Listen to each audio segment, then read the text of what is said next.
Iran और Israel के बीच तनाव बढ़ता जा रहा है। दोनों देश एक दूसरे पर हमले की भी धमकी दे रहे हैं। अब इजरायली विदेश मंत्री ने ईद के मौके पर ईरान में घुसकर हमले की बात कही है। ऐसे में अब माना जा रहा है कि इन दोनों देशों के बीच कभी भी युद्ध छिड़ सकता है। दरअसल 1 अप्रैल को हुई घटना के बाद ईरान और इजराइल आमने सामने आ गए।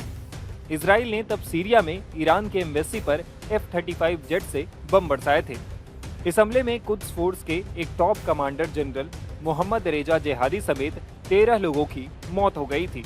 मोहम्मद रेजा की मौत से ईरान बौखलाया हुआ है। वो इजराइल को लगातार धमकी भी दे रहा है। ईरान ने वाणिज्य दूतावास पर हमले के लिए इजराइल को सजा देने की कसम खाई है। इसके बाद ईरान के सुप्रीम लीडर अली खामेनेई ने बुधवार को रमजान के पूरा होने पर एक समारोह को संबोधित करते हुए वाणिज्य दूतावास पर हमले को ईरान की जमीन पर हमला बताया। उन्होंने कहा, हमारे दूतावास पर यह हमला ऐसा था जैसे हमारी धरती पर हमला हुआ हो। किसी भी देश में दूतावास कार्यालय उस देश का क्षेत्र होता है। उस पर हमला हमारे क्षेत्र पर हमला है। जिन ताकतों ने ये कदम उठाया है उन्हें सजा मिलनी चाहिए और सजा जरूर मिलेगी। हालांकि इस भाषण में खामेनेई ने ये नहीं बताया कि ईरान किस तरह से प्रतिक्रिया देगा।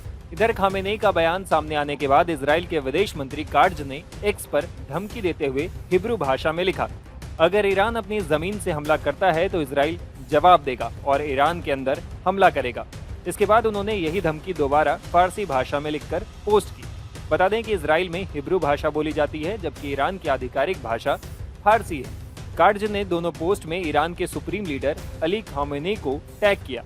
ईरान और इजराइल के इस रुख ने पूरी दुनिया की ऐसे समय में टेंशन बढ़ा दी है जब रूस और यूक्रेन के बीच पहले से जंग चल रही है। इसके अलावा इजराइल पहले से ही हमास के खिलाफ जंग में उतरा हुआ है।